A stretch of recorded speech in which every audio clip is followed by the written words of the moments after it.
You're listening to Let's Talk Sustainable Business.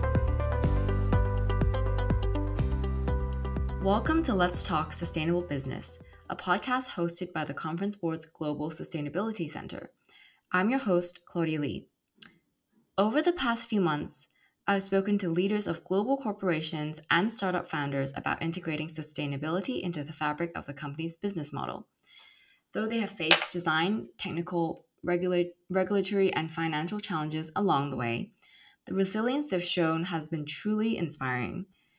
This is the last episode where I'll be guest hosting for Let's Talk Sustainable Business, and I'd like to use this concluding episode to highlight key insights I've learned from the sustainability leaders about how to build and implement environmentally, socially, and financially sustainable business strategies. Now, let's talk sustainable business. Firstly, during my conversations, I've asked my guests many questions about the process of developing a sustainability strategy. And though this differs obviously by company size, industry, and location, there are some common building blocks that I've identified which are essential for an effective strategy, and I'd like to share them with you. So firstly, deep diving into value chains and culling any unsustainable suppliers or proposing more sustainable requirements for these suppliers are an important element to crafting an effective sustainability strategy. Deep diving into value chains to develop strategies specific to the firm's most immediate and at-risk areas of the supply chain is quite key. And this often requires conversations with stakeholders instead of merely identifying issues that are assumed or just working with external sustainability strategy or audit firms. An example is Lush. Lush's on-the-ground projects with its value chain partners are a very good example of what it means to deep dive into value chains to understand the origin of every single raw material. As a skincare and cosmetic company with a big variety of products, from creams to oils and scrubs, Lush is involved in many supply chains, which of course can make tracing supply chains and the origins of sources more difficult. And this is where the firm's Earth Care strategy team comes in. While speaking to the Earth Care strategy lead, Ruth Andrade, she broke down the process for me into 3 steps. First of all, she recommended doing an audit of all the products to understand where all the materials come from.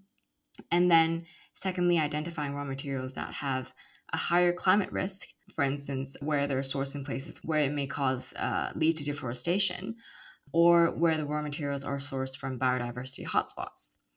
And then the third step would be selecting 2 to 3 raw materials with a higher climate risk, and then sourcing alternative suppliers with more sustainable and ecological practices, or to write up a supplier requirements document and then propose it to current suppliers and sort of tell them these are the requirements that we have and this is what we propose. Of course, there is no cookie cutter strategy when it comes to value chain sustainability, and companies really do need to make an initial audit in order to figure out what the next right step is. And another aspect that's quite key to building an effective sustainability strategy is launching pilot projects. Starting small and launching pilot projects is often more accessible for corporations. If you're familiar with startup terminology, I would say it's similar to building a prototype or a minimum viable product. Only when you have a pilot project can you then convince senior stakeholders and rally the rest of the company as well as your consumers towards the cause. Understanding the human, the technical, or the IT support needed also sort of ensures that the right systems will be in place when it comes for time to scale. A good example is Danone, the purpose-driven F&B leader headquartered in Paris. Danone's portfolio includes a large number of dairy and plant-based products, including Activia, the yogurt milk, and Silk, the brand of plant-based milks.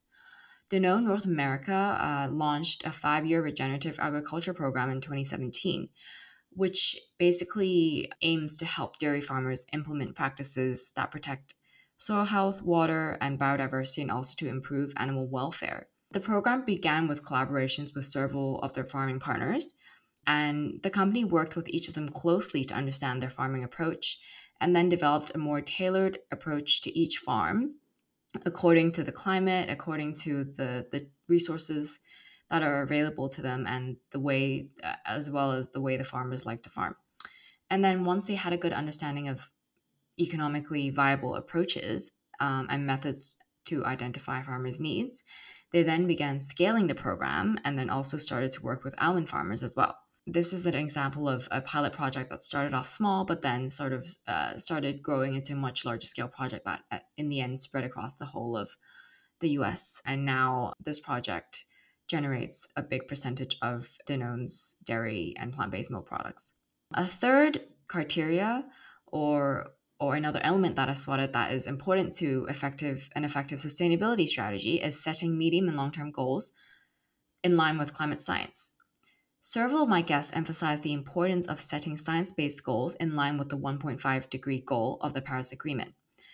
Although companies aren't legally required to set goals compatible with the Paris Agreement, it's always useful to use it as a reference point, even to understand the magnitude of the emissions reductions that are needed over the next few decades. My guests also talked about setting both medium, which are 5 to 10 years, and longer term, around 20-year goals or milestones.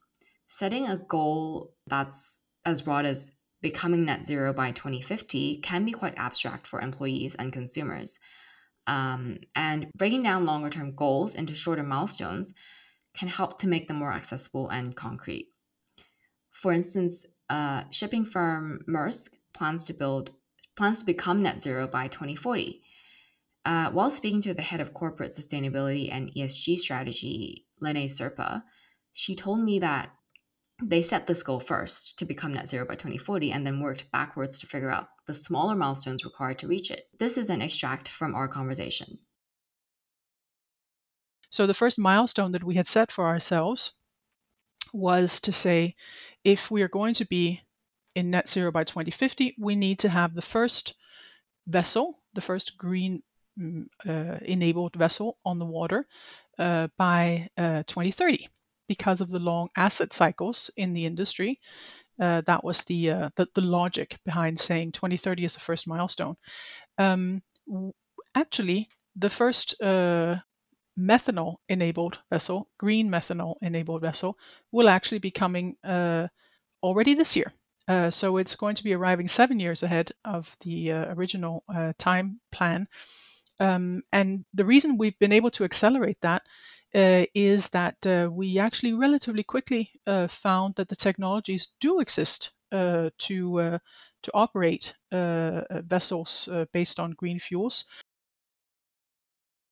After telling you a bit about some of the key sustainability strategy building blocks that my guests have talked about, I then want to talk a bit about implementing and sort of reiterating them, because that's just as important. So my guests also shared some insights on how to best implement and iterate their sustainability strategies once the framework was developed. And again, this varies by company, but then there are 3 things that I've identified that are common for many companies. Firstly, it's critical that board members are aware of and aligned with the company's sustainability goals. Of course, this means that the goals must be environmentally and financially viable. And the firms where board members are more actively advocating for sustainability goals are often the ones that can implement them more effectively and efficiently, since decision making would be a lot simpler when the board members are in line with the company's sustainability strategy.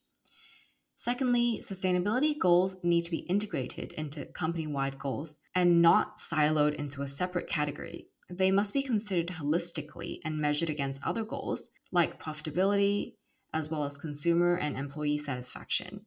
It should really be part and parcel of a company's goal, and it shouldn't just be considered something that's on the side and considered separately, because in that case, you wouldn't be able to effectively execute it, and the decision making would also become quite siloed. Thirdly, a firm's sustainability strategy should be agile enough to react to data, feedback, or sudden economic or environmental issues that surface. And yes, this might require continuous reiteration, but in this period of economic and climate uncertainty which we are in right now, overly rigid goals or complicated emissions reduction processes might not be able to react as effectively to sudden feedback or sudden changes in the environment or the economy. And finally, I thought I'd like to leave you with some food for thought. One from myself and one from one of my guests, Karen Flug, Ikea's sustainability leader.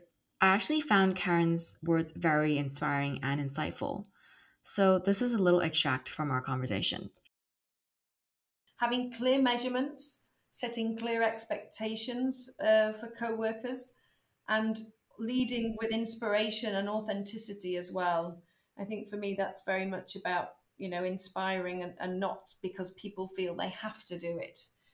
And we know, and then all the stats prove it, that sustainability is actually great business sense. It can seem like you have to invest more at the start, and sometimes you do, but longer term, for being a resilient business and an employer of choice, so for talent retention and for trust for our customers as well, we really don't have a choice. Finally, I want to end with something that I've observed, which is that sometimes, as much as setting and implementing sustainability goals are very, very critical to meet global net zero goals, it's also essential for sustainability leaders and also for us as individuals to reconnect with nature and with wildlife. Because if we don't take the time to step outdoors, breathe in the fresh air, and appreciate nature, it's very easy to lose sight of what we're fighting for amidst the reports and endless figures that we're crunching just in order to achieve these climate reductions goals. So let's continue to do business more sustainably, while always remembering to connect with Mother Nature. I'd like to thank all my guests for all of their insightful messages and also what they're doing and continue to be doing for our planet. Please continue to tune in to Let's Talk Sustainable Business. The next season, season 5, will be coming out in early October. And the next season will be in a similar format, and it will also be published every 2 weeks. Our new host will be speaking to startups and Fortune 500 companies, again about integrating sustainability and business. You'll hear about the challenges as well as effective strategies that they've used to implement sustainability into their business models. And if you haven't listened to all the episodes from season 4, or you would like to listen to other seasons of the podcast, please head to our full content catalog on tcb.org/podcast/sustainable business. Thank you again for listening. I'm your host, Claudia Lee. That was Let's Talk Sustainable Business.